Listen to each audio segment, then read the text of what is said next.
L'enseignement que je suis sur le point de partager avec vous ce message qui va extrêmement vous bénir. Pas seulement vous qui êtes ici, dans cette salle, mais pour ceux-là qui vont sûrement suivre ce message par YouTube et par d'autres canaux Internet, sur d'autres plateformes Internet. Donc c'est un enseignement qui est très important, je dirais même très crucial pour les chrétiens. Et vous savez qu'il y a une différence entre entendre et comprendre. Mais ce qui est important, ce n'est pas d'entendre, mais de comprendre. Ce qui est utile, ce n'est pas d'entendre, mais de comprendre. Donc, tu peux entendre sans comprendre. Est-ce que je m'adresse à quelqu'un? Donc, que Dieu vous donne la sagesse de comprendre. Pas seulement d'entendre ce que je prêche, mais de comprendre le message. Parce qu'une fois que tu as compris, tu changes de niveau. Ton niveau de compréhension change. Nous savons aussi que la compréhension, ton niveau de compréhension influence tes actions. Influence aussi ton attitude. Elle influence même au niveau de tes gestuels. Tout ce que tu manifestes indique et reflète ton niveau de compréhension des choses. Est-ce que je m'adresse à quelqu'un? Amen. Bon, ce n'est pas ça le sujet. Aujourd'hui, je vous apporte un message sur la miséricorde, qui est un attribut de Dieu. Amen. C'est un attribut de Dieu. Dieu est miséricordieux. La miséricorde, c'est quand Dieu vous donne ce dont vous avez besoin, parce que vous méritez. La miséricorde, c'est quand Dieu te donne ce dont tu as besoin et non ce que tu mérites. Ça veut dire que tu as péché et tu es supposé subir les conséquences de tes péchés. C'est-à-dire que tu mérites être puni, tu mérites mourir, tu mérites la punition, tu mérites le jugement, tu mérites la condamnation. Au lieu que tu subisses, au lieu que Dieu te fasse subir les conséquences de ces péchés, alléluia, il te donne plutôt ce dont tu as besoin. Amen. Donc Dieu, Dieu ne te donne pas ce que tu mérites, mais il te donne ce dont tu as besoin. Amen. C'est ça la miséricorde. La miséricorde, c'est quand Dieu, c'est aussi quand Dieu connaît tous les erreurs que tu as commises. Dieu connaît tous les erreurs que tu as faites. Dieu connaît les erreurs que tu vas faire. Celles que tu vas faire aujourd'hui, il connaît les erreurs que tu vas faire demain. Il connaît les erreurs que tu vas faire après-demain. Alléluia. Et pourtant, il te donne toujours tout ce dont tu as besoin pour ta vie. Dieu sait que tu as commis un gaffe. Il sait que même après le gaffe, si tu vas encore commettre un autre. Mais cependant, il ne cesse de souvenir à tes besoins. Cependant, il ne cesse de prendre soin de toi, de veiller sur toi et de te bénir. C'est ça qu'on appelle la miséricorde de Dieu. Amen. Est-ce qu'il y a quelqu'un dans cette salle qui a déjà vraiment expérimenté cette miséricorde? C'est-à-dire quand tu vois ta position, tu ne peux que pleurer de joie. Parce que la position que tu occupes actuellement, tu ne méritais pas. La joie que tu expérimentes aujourd'hui, en réalité, tu n'es pas supposé l'expérimenter. S'il fallait que Dieu te punisse, que Dieu agisse envers toi en fonction de ce que tu fais, sur la base de ce que tu fais, s'il fallait que tu mérites, que tu vives sur la base de tes mérites, c'est que nous ne sommes pas là où nous sommes aujourd'hui. S'il fallait que Dieu nous donne ce que nous méritons, c'est que nous sommes tous morts. Parce que ce que nous méritons, en réalité, c'est la mort. Parce qu'on appelle la miséricorde. Si tu ne comprends pas ce concept de la miséricorde, c'est très grave. Je vous dis que c'est très grave. La miséricorde, c'est quand Dieu connaît toutes tes erreurs. Il connaît toutes les erreurs que tu as faites. Il connaît celles même que tu feras. Alléluia. Celles que tu feras un jour. Et pourtant, il vous donne toujours toutes les bonnes choses de votre vie. Tu vis, tu respires, tu manges à longueur de la journée. Le lendemain, tu te réveilles avec tous les erreurs que tu as commis. Avec tous les erreurs que tu as commis. Dieu ne cesse de veiller sur toi. Même quand tu es en danger, il vient et te protège. Mais s'il fallait que tu mérites S'il fallait qu'il te donne ce que tu mérites, en fonction des choses, des actes que tu as commis, c'est que tu ne mérites même pas vivre. C'est pas ça. La miséricorde signifie faire du bien à ceux qui nous font du mal. C'est faire du bien à ceux qui nous ont fait le mal. Faire du bien à quelqu'un qui t'a commis du tort, quelqu'un qui t'a offensé, quelqu'un qui t'a fait quelque chose de pas bien, mais tu lui fais du bien. C'est ça la miséricorde. C'est-à-dire que quand tu le regardes pas au mal que la personne t'a causé, tu te concentres seulement à lui faire du bien. Tu fais du bien. C'est-à-dire que l'attitude de la personne ne change pas ton attitude de bonté. Amen. The bad behavior of the person don't change the good character. Le mauvais comportement, la mauvaise attitude de ton prochain ne change pas ta bonne conduite. Tu continues de faire du bien. Vous voyez, nous avons offensé Dieu. Et s'il fallait que Dieu réponde sur la base de la façon dont nous l'avons offensé, s'il fallait que Dieu réponde dans la même fréquence de l'offense, c'est que c'était la calamité.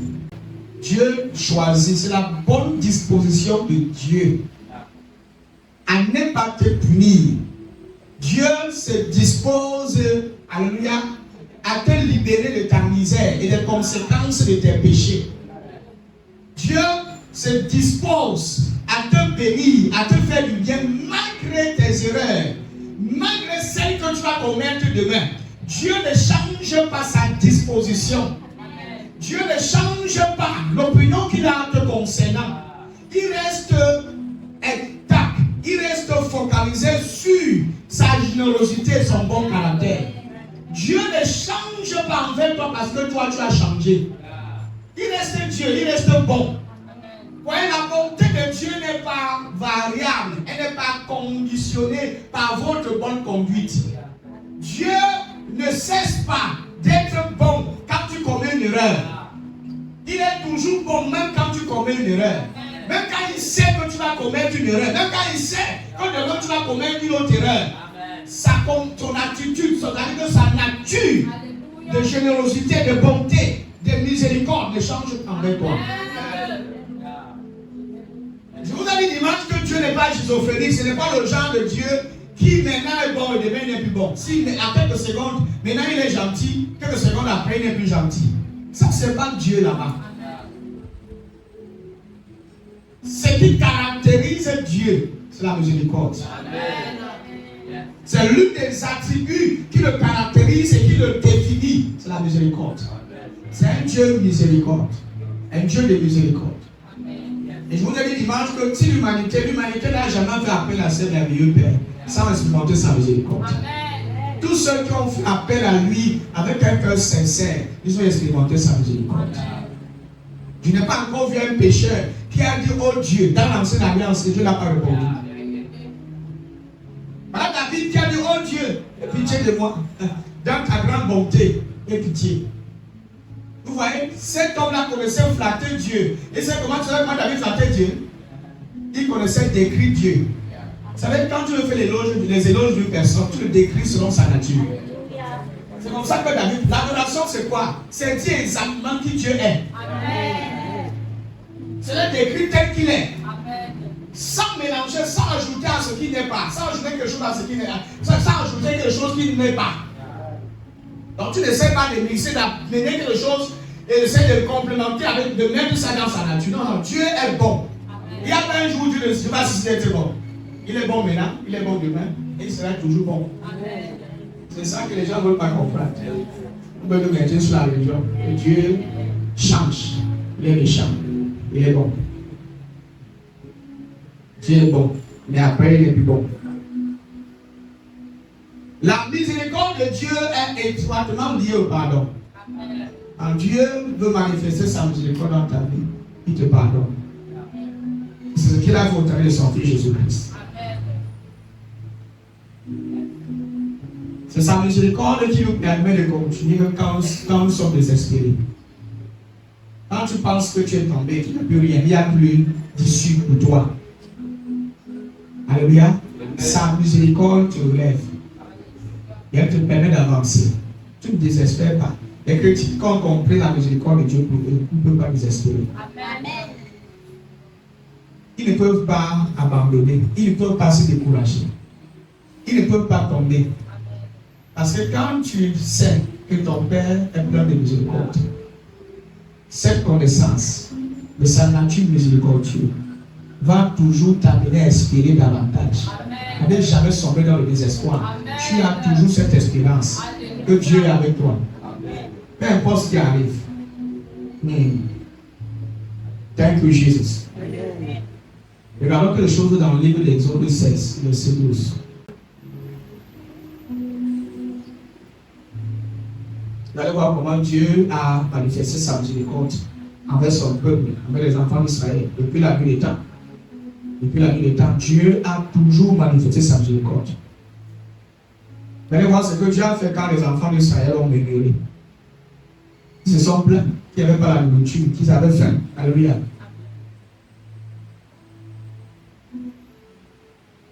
Est-ce qu'on peut lire ensemble? Quelqu'un peut se faire des mots et lire.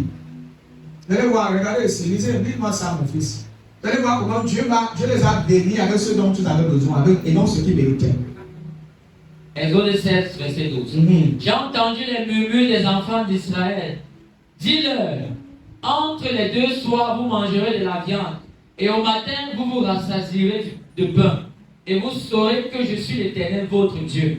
J'ai entendu les murmures des enfants d'Israël. J'ai entendu les murmures. Au lieu que Dieu leur donne ce qu'ils méritaient, Dieu leur donne ce qu'il leur fallait. Dieu leur donne ce dont ils avaient besoin. Parce qu'en réalité, murmurer, c'était une insulte contre Dieu. Et s'il fallait que Dieu leur réponde, ce n'était pas la nourriture. Dieu allait les frapper normalement. Parce que ce n'est pas la première fois que ces gars se murmurent contre Dieu. Dieu avait déjà tellement fait dans leur vie.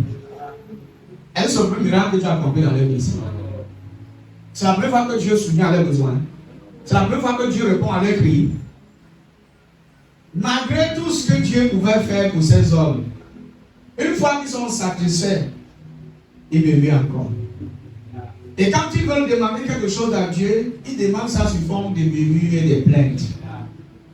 Et vous le verrez pas quelque part où Dieu s'est fâché là, dans le verset 6. Et il dit que vous avez trop murmuré, maintenant je vous frappe, il faut que vous tuez. Qu'est-ce que Dieu a fait? Dieu les a bénis. Dieu les a bénis. Alléluia. Dieu les a bénis avec ce dont ils avaient besoin. La nourriture.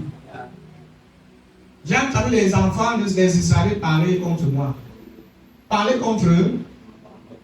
Voilà ce que c'est que les bébés. C'est parler contre Dieu. C'est l'insulter.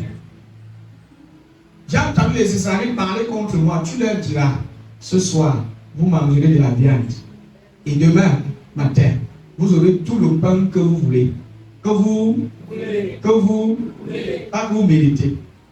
Que vous voulez.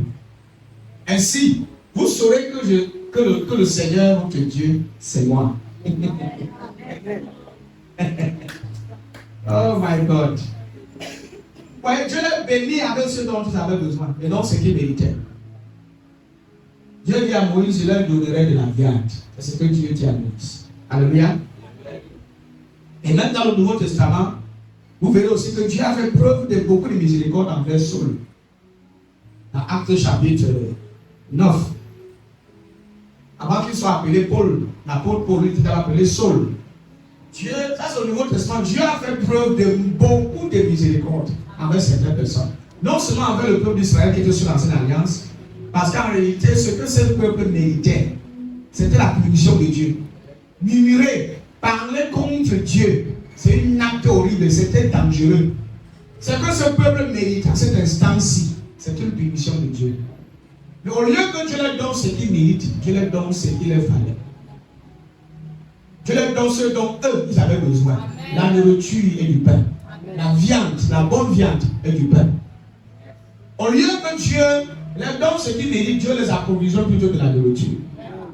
Malgré leur attitude insolente, malgré leur comportement de mépris envers lui, Dieu, dans sa grande miséricorde, n'a pas regardé à ce caractère, à cette attitude, pour dire qu'avec tout ce que je fais pour vous, vous continuez de murmurer contre moi. et a sali ma réputation. Il faut que je vous montre un peu qui je suis. Il faut que je vous montre un peu que je peux aussi m'énerver et que j'essaie un peu de vous punir. Mais au lieu de ça, qu'est-ce que Dieu a fait? Dieu a plutôt focalisé son attention sur leurs besoins. Il a plutôt donné ce dont ils avaient besoin. C'est ça la miséricorde. C'est-à-dire qu'à la place de ce que tu mérites, il te donne ce dont tu as besoin. Massamba la gacha. Au lieu que tu ailles en enfer, tu vas vivre au paradis. Au lieu que tu te perdes, il te sauve. Tu méritais aller en enfer, être perdu, mais Dieu te sauve.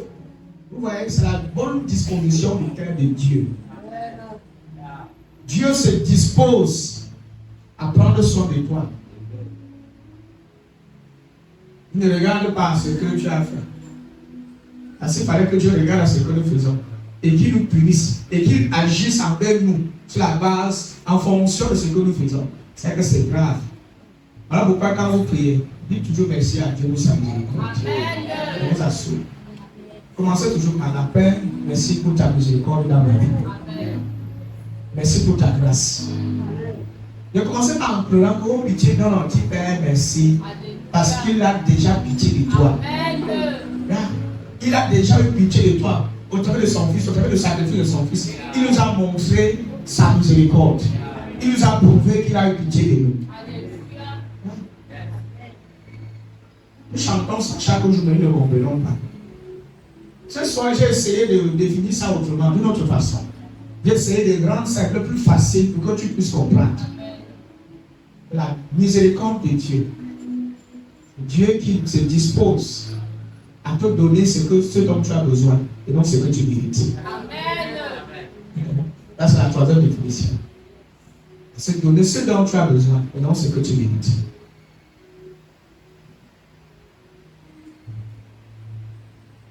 En réalité, qui d'entre nous ici mérite que Dieu prenne soin de nous, de lui? Qui? Vous les avez dit, qui mérite? Qui mérite? Est-ce que vous savez que la guérison, ce sont des actes de miséricorde? La guérison, c'est un acte de miséricorde de Dieu. Parce qu'en réalité, tu ne mérites pas d'être guéri. Là, tu mérites d'être guéri. C'est un don gratuit de Dieu. Manifesté. C'est pour ça que Dieu décide quand il veut te guérir. C'est lui qui guérit. Il a déjà mis la guérison à notre disposition. C'est déjà là. Grâce au sacrifice de son fils. Nous sommes dans une très bonne dispensation. Et il faut que l'Église comprenne ça. Il faut que l'Église cesse de prêcher un Dieu mélancolique, schizophrénique, un Dieu qui, je ne sais pas si c'est vraiment le Dieu là, je ne sais pas c'est quel Dieu qu'il prêche. En colère, méchant, sévère, rancunier, je ne sais pas. Est-ce vraiment le Dieu que les apôtres ont prêché? Acte 9. Vous allez voir que même Jésus n'a pas donné à Paul ce qu'il méritait. Paul méritait la mort. Cependant, Saul respira encore la menace et le meurtre contre les disciples du Seigneur. Il respira encore quoi? La menace et le meurtre. Paul, Saul que vous voyez ici, c'est un meurtrier. Un meurtrier, un homme qui a tué les disciples de Jésus-Christ. Et vous dans cette miséricorde, vous allez voir ça ici.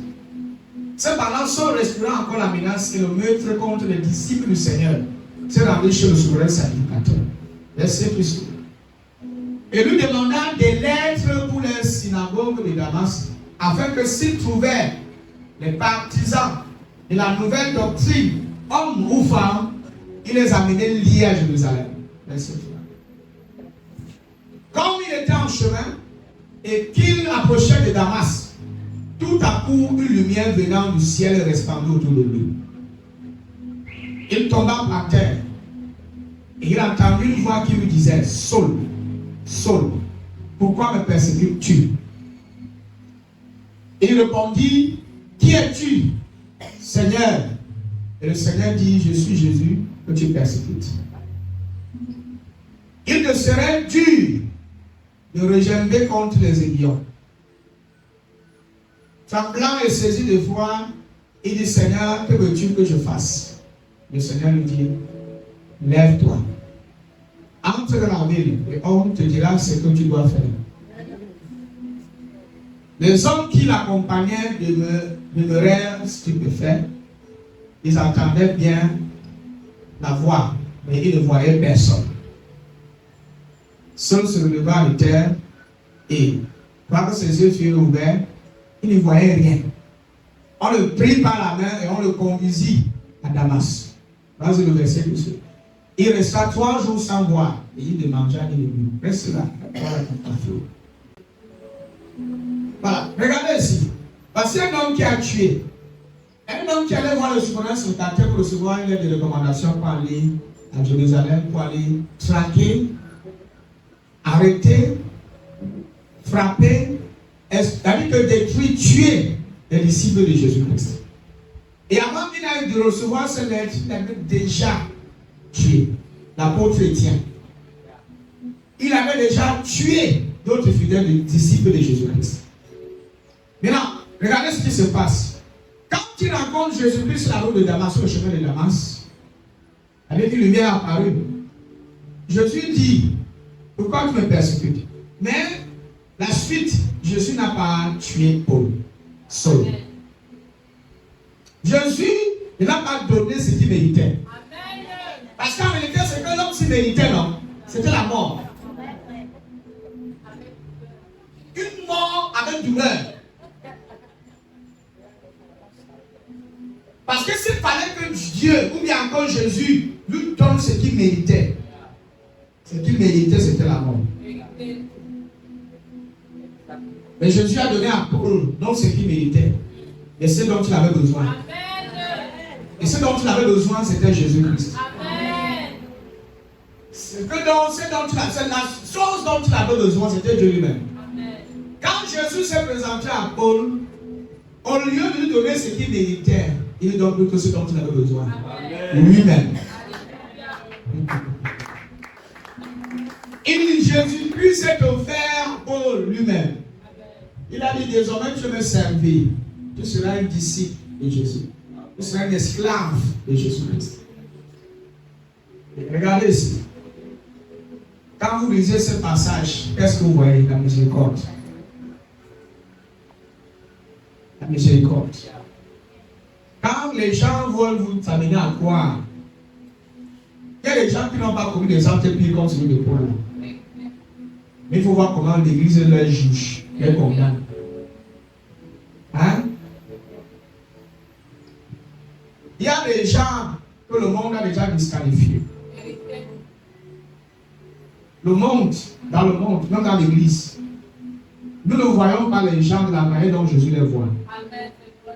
Nous ne les considérons pas de la manière dont Jésus les considère.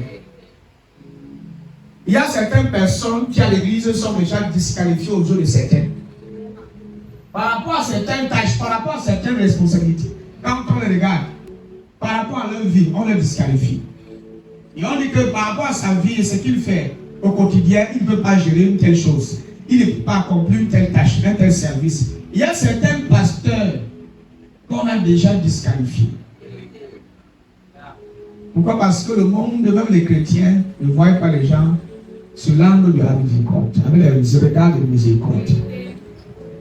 Pierre, qui a régné Jésus-Christ, je pense que cet acte, rien que cet acte devait y aller disqualifier.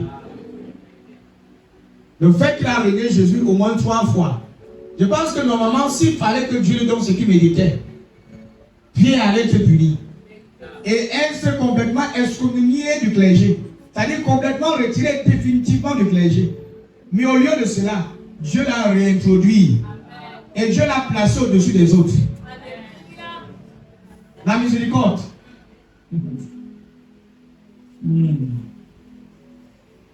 a vu tout à l'heure comment les hommes insultent Dieu. Ils se moquent de Dieu. Ils se plaignent de Dieu. Au lieu que Dieu les frappe, Dieu les nourrit encore davantage. Dieu a dit que vous allez manger la viande ce soir. Et ne manger, vous allez manger le pain. Et vous allez manger le pain là. Pour que vous sachiez que je suis votre Dieu. Et mange après, on a vu qu'on tue. Par exemple, manger sans te l'inciter. Donc là, c'est un peu bas. Mais quelqu'un qui a tué tes apôtres, que tu as ordonné pour continuer ton ministère, quelqu'un se lève matin, il est tué avec des pierres, il est lapide. Quelqu'un qui a lapidé l'un des meilleurs disciples de Jésus, Étienne. C'est Jésus qui vient nous dire que ne te dérange pas, tu peux me servir. Jésus lui donne les orientations. Et Jésus oblige l'un de ses ouvriers qui a fait peur de lui de déplace-toi, va, Ananias, va dans tel zone, il y a Saul. C'est toi qui vas prier sur lui.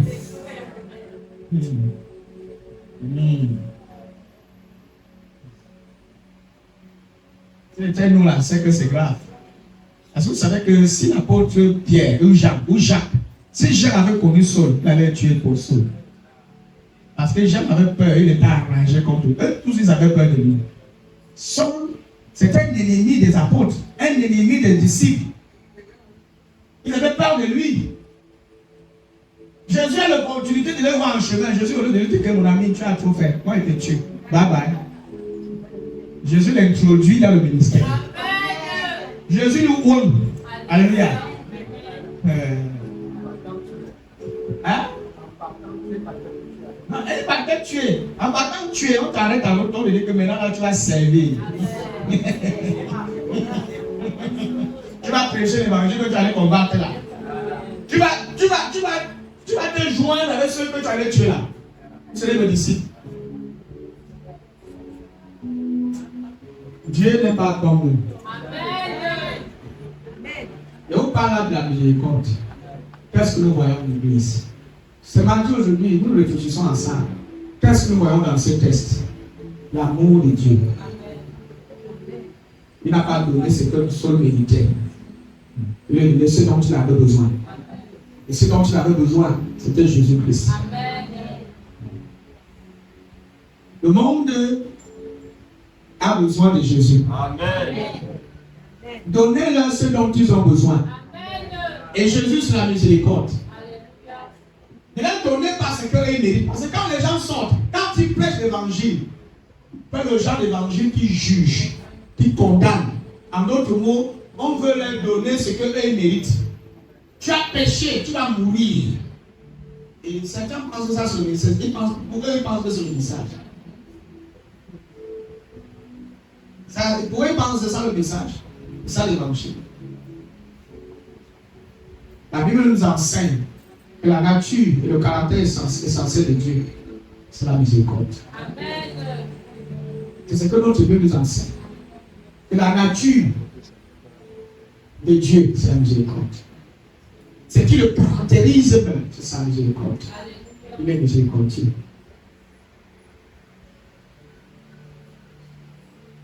Il ne te donne pas ce que tu mérites. Maintenant qu'il vous prêche là, si Dieu fallait que tu donnes ce que tu mérites, c'est que je ne suis pas pasteur. Nous tous ici, il n'y a aucun pasteur qui est qualifié. Tu n'es pas pasteur. Écoutez, Paul était l'un des meilleurs apôtres. Avec tous les apôtres, les meilleurs. Même Dieu. Au moins d'une puissance extraordinaire. Il a fait des choses extraordinaires. Dieu l'a oint. Dieu a détourné son regard de ce qu'il avait fait.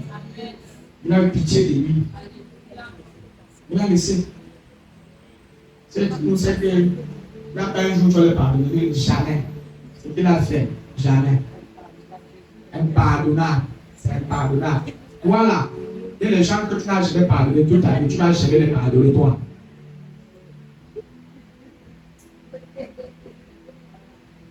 Là, tu ne comprends pas. La personne a fait mal. Donc tu penses que Saul n'avait pas fait quelque chose de mal à Dieu en tuant un de ses disciples. Tu penses que tu n'avais pas mal quand Étienne mourait. Il n'a pas donné à Saul ce qu'il méritait. Il a donné à Saul ce qu'il avait besoin, ce dont il avait besoin.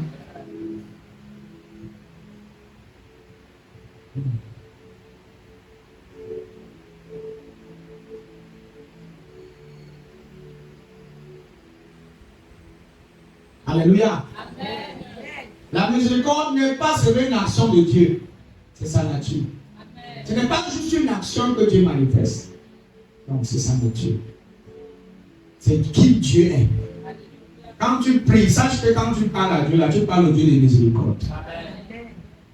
Le Dieu de toute consolation. Le Dieu de toute consolation. Le Dieu qui pardonne toutes les iniquités. Et quand il pardonne, il oublie. C'est les hommes qui n'oublient pas. Lui, il oublie. Et quand il dit on pardonne, on n'oublie pas, non. Ça, c'est les humains qui disaient ça. Et ce n'est pas scripturaire. Dieu, lui, pardonne, il oublie. Et tout enfant de Dieu doit oublier. On pardonne, on oublie. Mais toi, tu pardonnes. Quelques jours après, tu reviens sur ça. Que non, la blessure est là. On m'a détruit. Psaume 103, verset 8. Vous voyez que c'est très réconfortant de savoir que Dieu est miséricordieux. Très réconfortant. Ça nous procure une certaine sécurité, une certaine assurance. Rien que le fait de savoir que Dieu est miséricordieux. Tu marches telle haute avec une pleine assurance. Tu es réconforté de l'intérieur. Que lui, il n'est pas dur. Comme la religion l'a toujours décrit, il n'est pas dur, il n'est pas méchant, il n'est pas sévère. Une fois que tu as compris cette nature, cette version de Dieu, cette version originale de Dieu, parce que sa version, c'est qui il est. Tu es réconforté de l'intérieur. Tu es encouragé, tu ne peux pas désespérer. Tu ne peux pas désespérer. Tu ne peux pas lâcher.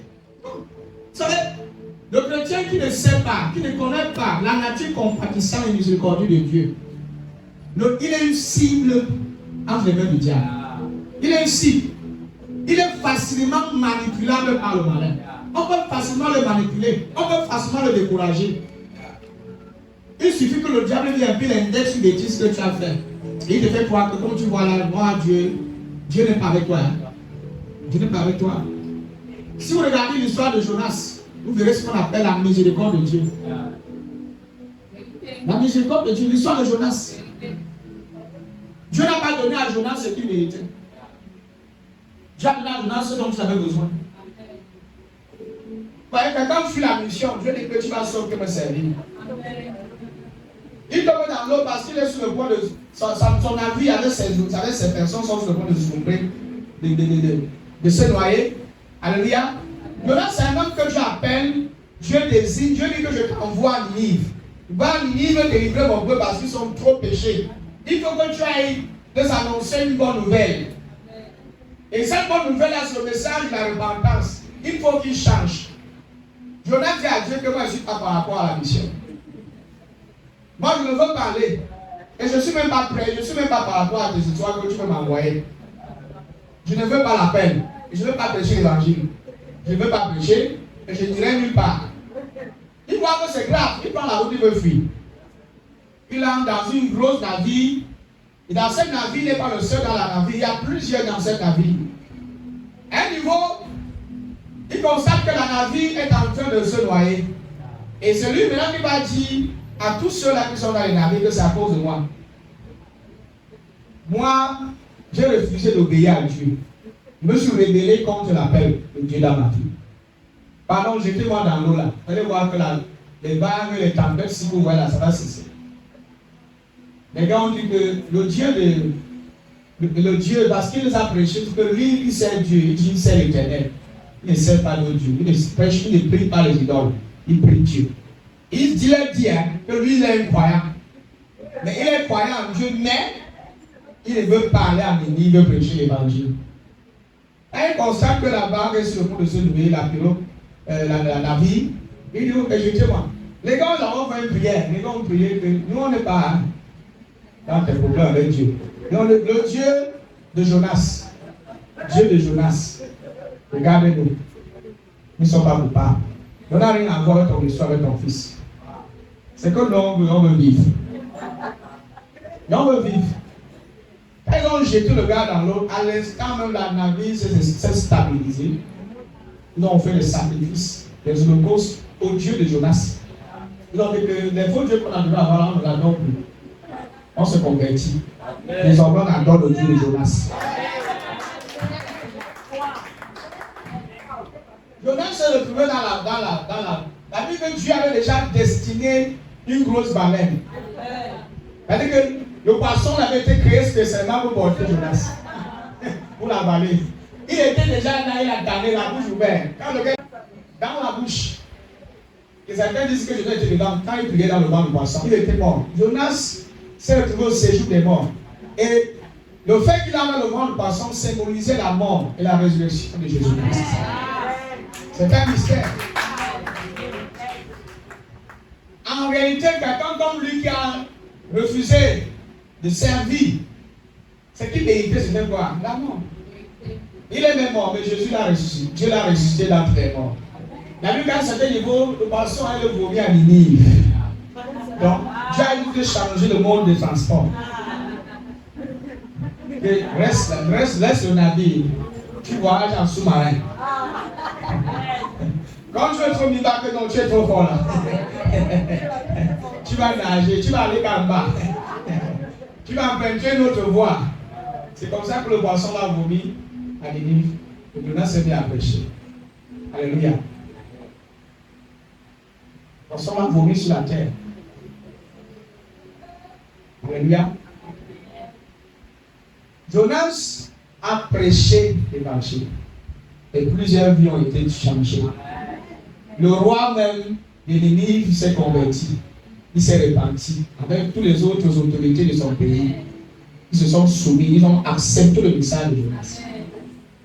Imaginez la miséricorde de Dieu. Nous sommes, je demandais comme vous mettez. Il dit, l'Éternel est miséricordieux et compatissant. Il en a la colère et riche en bonté. Les religieux vont pas appeler ça comme ça. Il dit, l'Éternel est un peu miséricordieux. C'est ce qu'ils vont dire, un peu. Parfois compatissant, mais très en colère. Il a un peu de bon temps, lui, il est toujours en colère. Il va arriver sur le côté colère, il va dire, ouh! Il est très. En réalité, s'il fallait que Dieu manifeste en colère envers nous, c'est que personne n'existe. Lamentation 3, verset 22 à 23. Bonté, merci beaucoup. Ça, c'est la bonne. La bonté du Seigneur n'est pas épuisée. Il n'a pas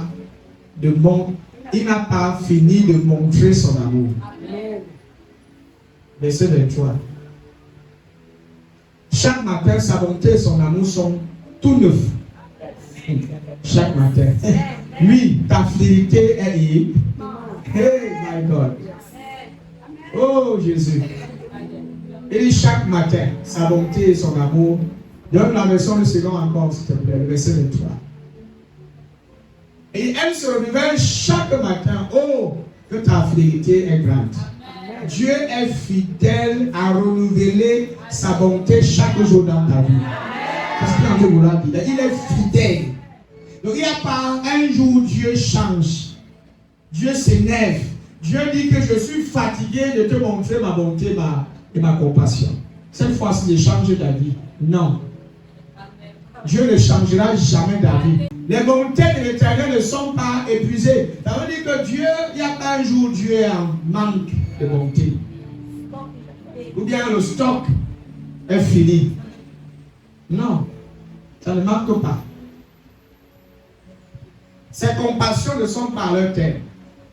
Ce n'est pas encore fini. Verset 23. Elle se renouvelle chaque matin. Oh, que ta fidélité est là. Il y a des hommes qui ont connu Dieu. On dit souvent qu'ils étaient des hommes de l'ancienne alliance, mais ils connaissaient Dieu que certains d'entre nous. Voilà comment quelqu'un parle à Dieu. Voilà comment quelqu'un exalte Dieu. Il exalte selon sa nature. Il connaît la définition de la nature de Dieu. Il connaît les attributs de son caractère. Voilà. Dans le bleu, oh Dieu, je sais que tu es en colère, tu es un Dieu en colère. Hein? Je sais que tu es un Dieu jaloux, oh Dieu, c'est quelle pièce ça? Hein? Tu le définis mal. Moi, j'aime David, hein? Le gars là connaissait flatter Dieu. Non, il avait une romance là, une façon de séduire Dieu dans ses paroles. Même si Dieu était fâché, je vais dire que non, mon fils, non, il me garde un peu. Non, il a les paroles. Non. Non. Tout ça que Dieu voulait appeler l'homme selon mon cœur. Parce que le gars séduit le cœur de Dieu. Le gars a dormi, Dieu, il a dit qu'il écoute. qu'il avait des bonnes paroles. Il connaissait là où comment placer ses paroles pour séduire le Père de Dieu. Il y a une chose que j'ai compris, Dieu aime quand on l'adore. Je vous assure. Dieu aime quand on cite ses attributs. Dieu aime quand on le vante. Dieu aime quand on l'exalte. Dieu aime quand on cite, quand on dit combien, comme il est. C'est qu'il est. Il aime ça. Il aime la révérence. Dieu aime l'exaltation. Il aime l'appréciation. Il aime la reconnaissance. Quand tu sais placer les mots, voilà, David a suivi, connaissait ça. Elle se renouvelle chaque matin. Oh, que ta fidélité est grande. Quand quelqu'un dit, oh, que ta fidélité est grande, comment tu vas changer David? Quand ça aperçoit comme une erreur, quand tu es fidèle, tu sais, toi, tu es fidèle, je sais que toi. Ce n'est pas ton nom, tu es quelqu'un de fidèle. C'est qui tu es, c'est qui te définit. Tu es quelqu'un de bon, tu es quelqu'un de bien. Tu ne connais pas faire le mal. C'est comme ça que David a séduit le Père de Dieu. Il dit que Dieu, tu ne connais pas faire le mal. Tu es bon, tu es compatissant. Dieu dit que, de toute façon, te laisse.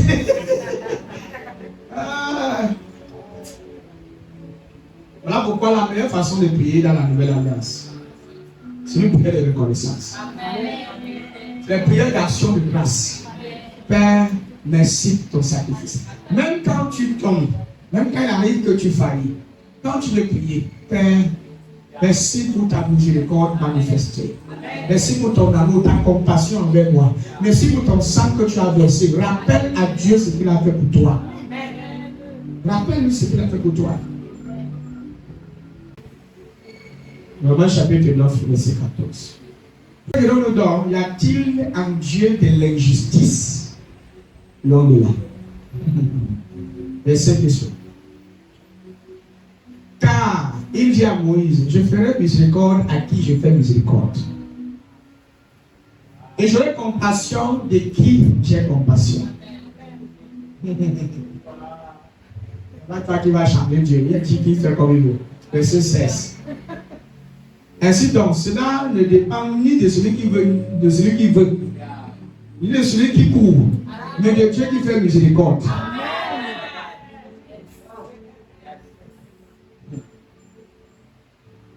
La question est celle-ci. Y a-t-il de l'injustice chez Dieu? Non. Non. Quand tu lis la suite, tu as l'impression que Dieu est injuste. C'est que Dieu est Dieu, en fait. La réponse à tout ça, c'est que Dieu est Dieu. Et il fait comme il veut. Il fait comme il veut. Tu ne le conditionnes pas. Tu n'obliges à rien. Dieu se conditionne par lui-même. Donc la seule chose qui peut conditionner Dieu, c'est lui-même. Tu ne peux pas le conditionner parce que non, j'ai donné ma dîme, j'ai donné mon offrande. La miséricorde de Dieu, on ne l'achète pas. Il n'y a pas de prix sur ça. On ne paye pas ça.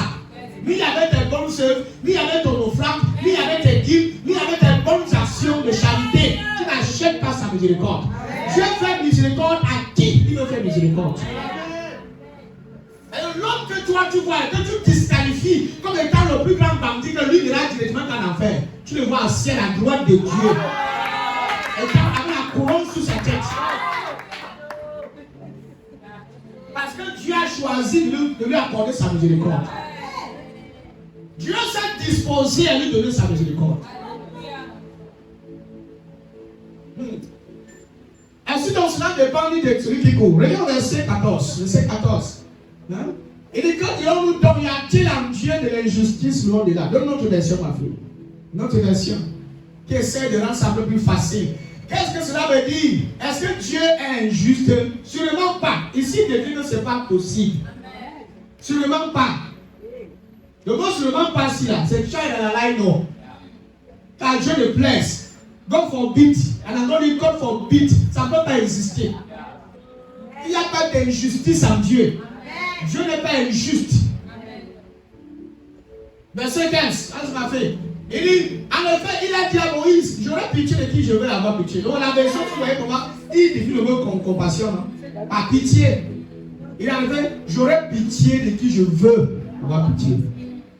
Je serai bon avec qui je vais être bon.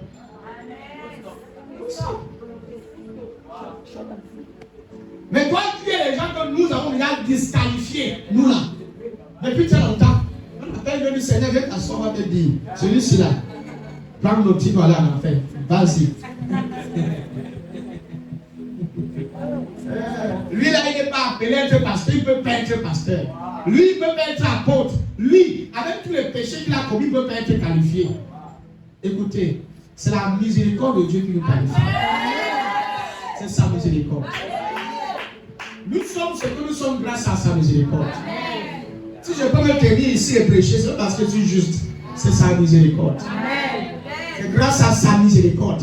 Sans sa miséricorde, personne n'est qualifié. Personne. C'est sa miséricorde qui nous a qualifiés. C'est parce que tu as eu pitié de nous. Il nous donne ce qu'il nous a donné le ministère. La sagesse, l'intelligence qu'il nous a donné. Les richesses qu'il nous a donné. En effet, il dit à Moïse, j'aurai pitié de qui je vais avoir pitié. Je serai bon avec qui je vais être bon. Cesse. Donc la bonté de Dieu ne dépend pas de ce que les gens veulent. Ni de leurs efforts. My God. My God. Ni de leurs... La finale avec. Ni de leurs efforts. Mais elle dépend seulement de Dieu qui a pitié. C'est sa nature. Elle dépend de lui. Tout est centré sur lui. Elle dépend de Dieu. Elle dépend de Dieu. Elle dépend seulement. Déjà le mot seulement ça. Pourquoi tu ne dis pas qu'elle a dit Dieu là, il y a 20 de là, il n'y a pas. C'est Dieu, seulement Dieu qui a pitié. L'un des plus grands défis, s'il faut que les gens deviennent encore de Christ, cherchant à connaître la nature de Dieu. Nous ne le connaissons pas encore. Nous ne le connaissons pas encore. Et je peux ressentir dans mon esprit que Dieu attend qu'on le connaisse. Il veut qu'on le connaisse. Beaucoup prétendent le connaître, mais en réalité, ils ne le connaissent pas vraiment. Beaucoup ne le connaissent pas.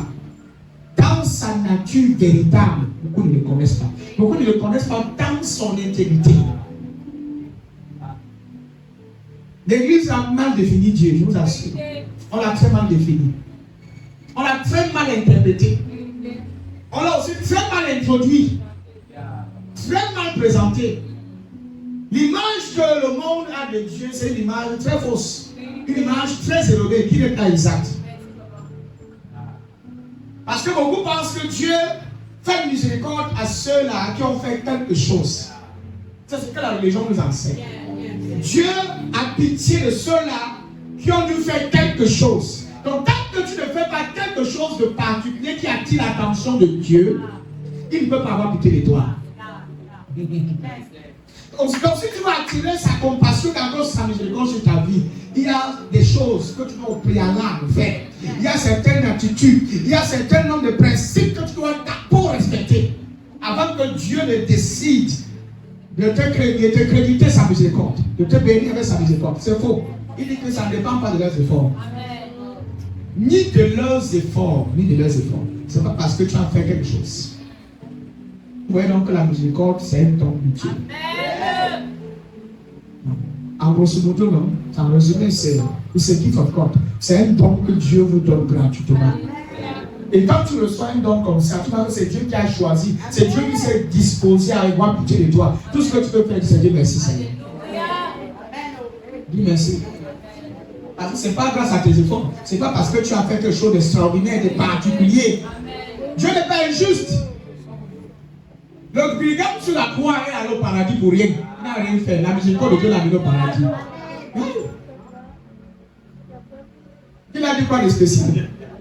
Sans baptême, sans... Le bandit, quelqu'un qui a tué, il doit mourir, il doit subir ses comptes, il doit aller en enfer. Selon la loi. Juste parce que le Seigneur, quand tu le donnes dans ta loi, souviens-toi de moi, c'était suffisant. Hein? Il n'a pas parlé en Zabra, il n'a pas donné sa dîme. C'est écrit nulle part que le brigand a donné ses dîmes, ses offrandes, il a soutenu le prophète du Dest. Non. Et Jésus l'a donné ce dont il avait besoin, et non ce qu'il méritait. Paradis. Le paradis. Il y a un homme qui tue son frère. Au lieu que tu le mets mal, on va le voir, on va le tuer. Je mets mal que son frère, frombo de que. Quiconque te voit te protège. Il te nourrit, il prend sur les toi, tu vis bien. Quelqu'un qui a tué son frère. Caïn. Hein? Quelqu'un vient, il livre sa femme. Il dit à sa femme que maman, dis que tu n'es pas ma femme, dis que tu es ma soeur. Quelqu'un touche la femme de quelqu'un. Dieu leur frappe de sécurité et puis dit à Abraham que reste tranquille, prie pour que Dieu lui donne les enfants. Abraham va prier. Quelqu'un qui a menti.